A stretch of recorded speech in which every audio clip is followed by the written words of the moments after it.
Welcome back, guys. So we're going to continue Baki's fight with his Iron Michael's Shadow, and this is chapter 6 entitled Fighting Your Shadow. So let's see how much they delve into the fight between Baki and the Iron Michael's Shadow. The Iron Man Michael. I'm not an expert in boxing history, but Michael was the undisputed champion in his time. I had Michael before my eyes. He's fast. I had only seen him in a video. And he was fighting against the strongest senior in the world. As strong as he was in his prime. Iron Michael, that is. Well, so Baki actually takes a hit from Iron Michael to the abdomen. This is crazy to have him actually feel this and in shadow boxing. Ooh, that's bad. His technique for an instant KO. That was his strongest hit. Baki, an uppercut. So he came back in, hit him with another hit. Looks like a left hook. And then he's coming in for a right jab. A direct hit. Actually knocks Baki down, which is crazy. And this has to really be something for like regular innocent bystanders to be watching who aren't understanding what's going on, especially for Baki to get hit from someone that's not there. What are they doing, those guys? A phantomime? Baki, your nose is bleeding. I'm okay. Oh my, his body is covered in bruises. I'm just warming up. We're gonna end this with ease. He's saying he's gonna take down this world champion with ease. Runs back up to Iron Michael, and Michael prepares a punch, but Baki stops that with a right kick to the face. There.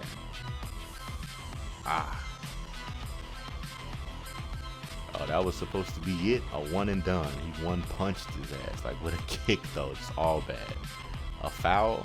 Yes, a foul. But this isn't boxing. Excuse us. Hey, what are you guys doing? Shadow boxing. Alone? Of course. But your nose is bleeding. And those bruises. The hits are real. No way.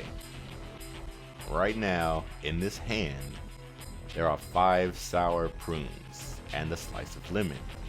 Some really sour prunes and a lemon that's just as sour. And you have all of that in your mouth? And I'm gonna put all of that in your mouth. Here goes. If you don't chew on it, your mouth is filled with prunes and some lemon. It's so sour. And their mouths begin to salivate because they're imagining the taste of this lemon and whatever, all the stuff that Baki put in his mouth, the lemon and prunes. The mysteries of the human body. You have nothing in your mouth, but you're still salivating. Chapter 7. Training with the Strongest. Jack Hanma. He's so big, dude. Once the shadow boxing was over with, Baki went towards his home. It was weird. Rather than a house, it was more like public bathrooms covered in graffiti. Impressive, all this graffiti. There were only insults aimed at Baki.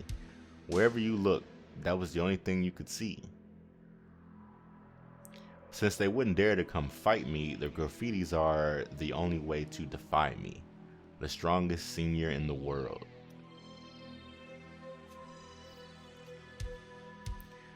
We are here.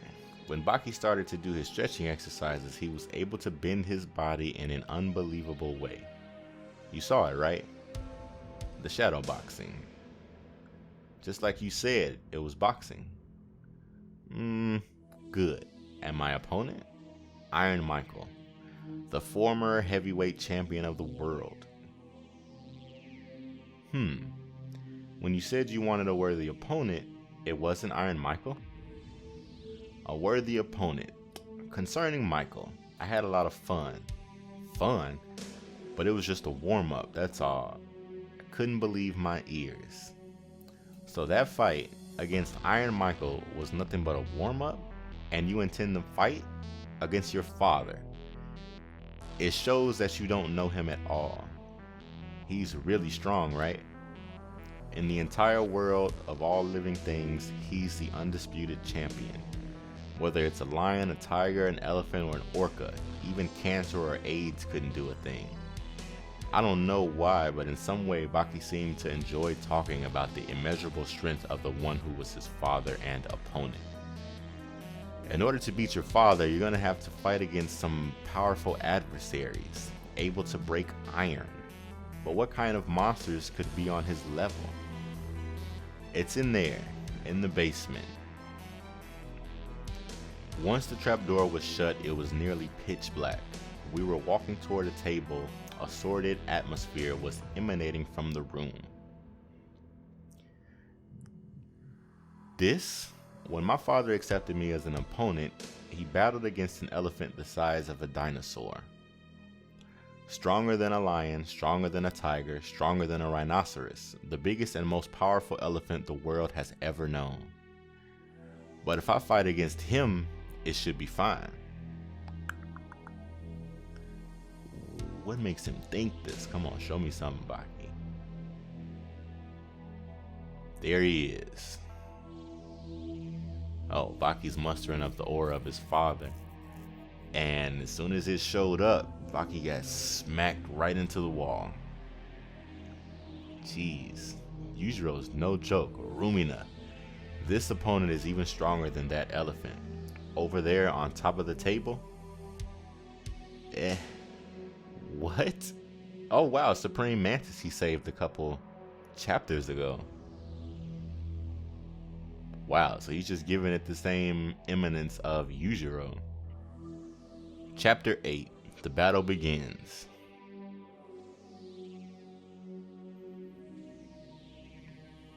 Stronger than an elephant? Did you mean this dude? This little praying mantis. This? Yeah, the mantis. Okay, this. At least at fighting, insects are pros among pros. Wild animals are no match at all. You don't mean? No, I'm not joking. First of all, the difference in body strength is on a whole other level. Body strength? Tigers and lions can apparently carry a prey around 800 kilos by dragging it. Giving those guys weigh about 200 kilos is 3 to 4 times their weight at most. Then how about insects? They carry a prey 7 to 8 times their own weight, long distance to their nest, and easily and non-stop. I suppose your weight is 30 kilos, so try carrying a 200 kilo man from school right to your house. Nope, I just can't. It's not rare to see cervids who can leap over 10 meters, but petty if compared to fleas or grasshoppers. If those guys were of human height, it'd be easy for them to jump over a 10-story building. You should feel it if you catch one with your hands. Their weight is several thousandths of yours.